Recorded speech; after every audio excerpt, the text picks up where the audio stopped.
अस्सलाम वालेकुम जी। उम्मीद करता हूँ आप सब खैरियत से होंगे। आज की वीडियो के अंदर हम बात करने जा रहे हैं कि मेडिसिन की रोटेशन कैसे सरवाइव करनी है, उसमें क्या करना है, क्या नहीं करना है, कैसे कैसे चीज़ें सीखनी है और क्या क्या चीज़ें हमने फोकस करनी है, उसके बारे में बात करेंगे। जनरल सर्जरी के बारे में बात की थी, वो वीडियो चैनल पर मौजूद है, आप वो जाके भी देख सकते हैं। और आपको आज की वीडियो में हम मेडिसिन के हवाले से गाइड करेंगे, ठीक है। सो मेडिसिन की रोटेशन थोड़ी सी डिफरेंट होती है। सर्जरी में होता है कि आपको को साथ साथ समझ आनी शुरू हो जाती है, आप प्रैक्टिकल वर्क ज़्यादा होता है, आप वो करते हो।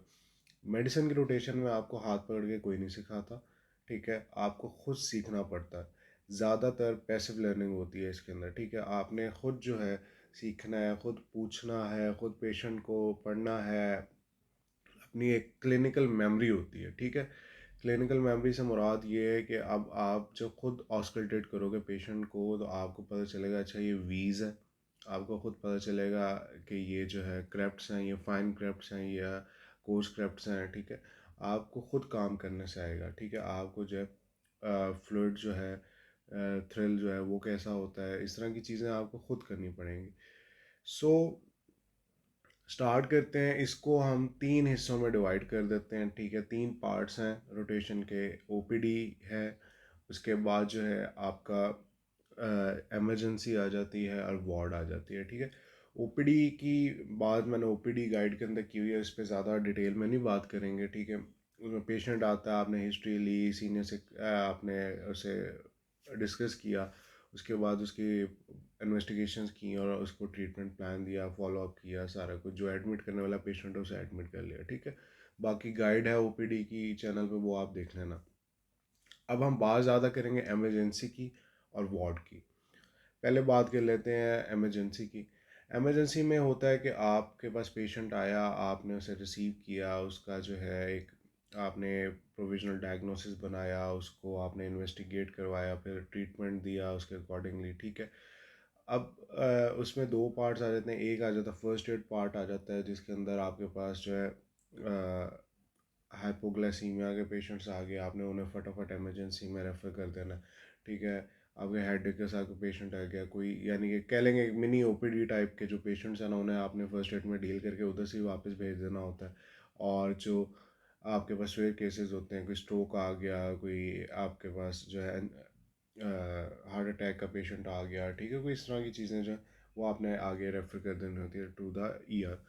तो फर्स्ट एड के अंदर मैं कहूँगा कि 1 से 2 घंटे ज़रूर स्पेंड करो, ठीक है। आपको पता चलता है कैसे अप्रोच करना है, कैसे पेशेंट से हिस्ट्री लेनी है और फटाफट उसको कैसे आपने डायग्नोस करना है। बेसिकली वो आपको सिखाता है कि डिसाइड कैसे करना है पेशेंट का को, कि आपने रखना है या आपने भेजना है, ठीक है। सो ये बड़ी इंपॉर्टेंट चीज़ है, वो लाजमी करो, उससे आपका ना एक पर्सनल कॉन्फिडेंस बूस्ट अप होता है। उसके बाद जब ईआर है तो ईआर के अंदर जो है पेशेंट आते हैं। पेशेंट को ये नहीं है कि आपके जो रेजिडेंट है वो गए हैं जाके उन्होंने प्लान लिख दिया, उसके बाद आप जा रहे हो प्लान को फॉलो करके तो आके फिर बैठ जाते हो, ऐसे नहीं करना, ठीक है। आपने जैसे पेशेंट आता है आपने अपना जो भी आपके बेड के रेजिडेंट हैं जो पीजीआर होते हैं, ठीक है, उनके साथ आपने जाना है, पेशेंट को देखना है, असेस करना है साथ पेशेंट को। फिर उसके अकॉर्डिंगली जो है उसको प्लान जो है वो देखना है, क्या लिख रहे हैं, क्यों लिख रहे हैं, पूछते जाना साथ साथ। और उसके बाद पेशेंट का वर्कअप कंप्लीट करके फिर जो है उसको डिस्कस करो उनके साथ, ठीक है। फिर जो है ईआर से कुछ पेशेंट जो हैं वो ठीक हो जाते हैं, वो डिस्चार्ज हो जाते हैं, ठीक है, उधर से ही। और कुछ जो हैं वो आपके पास वार्ड में एडमिट हो जाते हैं, ठीक है। अब जो वार्ड में एडमिट होता है पेशेंट, ठीक है, उसका आपने फिर जो फॉलो अप करना है उसको, क्या अच्छा जी अब उसकी क्या प्रोग्रेस है, ये वो चीज़ें सारी आपको आनी चाहिए, ठीक है। सो ये चीज़ें हो जाती हैं। उसके बाद जो है आपने वार्ड पे हम आ जाते हैं, ठीक है। ईआर में ऐसे जितना नहीं है, क्योंकि उसमें मेनली जो है वो आपका कुछ केसेस हैं, जिस तरह स्ट्रोक आ गया, कोई इस तरह की चीज़ है, वो आपने जो है मैनेज करनी होती है जनरली, ठीक है। उसका प्लान्स हैं डिफरेंट, उसकी इमरजेंसी की जो है वो मैं कैटेगराइज करवा दूंगा कि कौन कौन सी चीज़ें होती हैं, तो वो उन पे ज़्यादा फोकस करना होता है, तो वही यूजुअली रिपीट हो रही होती हैं चीज़ें, ठीक है। तो ये है। हाँ, कुछ प्रोसीजर्स होते हैं, जैसे कि कोई टॉक्सिकोलॉजी के केसेस आ जाते हैं, किसी ने कोई ड्रग ओवरडोज कर दिया, अब्यूज़ कर दिया, उसको कैसे मैनेज करना है, किसी ने जहर खा लिया, ठीक है, उसको गैस्ट्रिक लवाज कैसे करना है, ऐसे जो कुछ प्रोसीजर्स हैं, ठीक है, वो यानी कि आने चाहिए। हम ईआर के अंदर जो है वो एनेस्थीसिया डिपार्टमेंट के साथ कंसल्ट करके तो हम सीवीपी वगैरह भी डालते होते थे, ठीक है। तो इस तरह की चीज़ें जो हैं वो जहाँ पे सीखने को मिले वो ज़रूर सीखो, पहली चीज़। अच्छा, उसके बाद हम वार्ड की तरफ आते हैं। वार्ड इज़ वही बात है, दो हिस्सों में डिवाइड है कि एक आपका वार्ड डे है और एक वार्ड कॉल है, ठीक है। पहले वार्ड डे की बात कर लेते हैं। आपको जो भी अलॉटेड बेड है उधर आपने जाना है और जाके आपने पेशेंट की कंप्लीट हिस्ट्री लेनी है। यूजुअली ऐसे ही होता है क्योंकि ये मेडिसिन जो है वो हिस्ट्री पे डिपेंड करते हैं, तो जो पेशेंट आपने रिसीव किए होते हैं ईआर के अंदर वही आपके पास वार्ड के अंदर भी होते हैं, ठीक है। उनका कुछ अरेंजमेंट ऐसा होता है। तो अगर वो ऐसा है तो वेल एंड गुड, अगर नहीं है तो आपके बेड पे जो भी पेशेंट है उसकी आपने ब्रीफ हिस्ट्री लेनी है, ठीक है। मैं हमेशा से कहता हूँ कि हिस्ट्री में पेशेंट को रिलैक्स करो, उसके अटेंडेंट्स को रिलैक्स करो, ठीक है। वो आपको ऐसे बताएंगे जैसे कि वो आपके बहुत अच्छे दोस्त हैं, कोई आपके फैमिली मेम्बर हैं, ठीक है, इस तरह आपको हिस्ट्री देंगे। और वो जब आपको, अगर बुकिश हिस्ट्री लोगे ना, ठीक है, तो आपको कभी भी डायग्नोसिस नहीं बनाओगे, ठीक है। उसके साथ दोस्ती के अंदाज में जब आप हिस्ट्री लोगे ना तो आपको वो एक एक चीज़ बताएगा, एक एक चीज़ का फोकस बताएगा, हाँ जी मैंने ये भी हुआ है, मुझे ये भी हुआ है, मैंने ये भी किया था, हर चीज़ वो बताएगा आपको, ठीक है। तो अच्छी हिस्ट्री होगी। उसके बाद जो है आप अपने जो भी बेड का रेजिडेंट है उससे आप बात करो, ठीक है, उससे डिस्कस करो, उसके साथ एक प्लान डिसाइड करो, अच्छा ये होना चाहिए मेरे ख्याल में, अब हमने जो है ये इन्वेस्टिगेट करवाते हैं, इसका एग्जामिनेशन पे ये चीज़ आ रही है। हिस्ट्री के बाद एग्जामिनेशन इज़ वेरी इंपॉर्टेंट, ठीक है, उसमें सारा जनरल फिजिकल एग्जामिनेशन करो, रोज़ करो प्रैक्टिस, ठीक है, ताकि आपके रिफ्लेक्सेस बनेगा, अच्छा ये चीज़ें देखनी है, ठीक है। उसके बाद जो है पेशेंट का जो वाइटल्स वगैरह खुद लिया करो, ये सारा कुछ करके प्लान एक डिस्कस हो जाएगा। उसके बाद कंसल्टेंट का जब राउंड होता है उसके बाद कुछ नई चीज़ें ऐडअप होती हैं, ठीक है, तो वो ऐडअप हो जाएंगी चीज़ें, उनको देखो क्या ऐडअप हुआ है क्या नहीं हुआ। फिर जो है आपने केस को ऐसे नहीं छोड़ देना कि जी अपना केस है उसमें बस आए सुबह डीपीएस डाले और डाल के चले गए, ठीक है, नो, ऐसे नहीं करना आपने।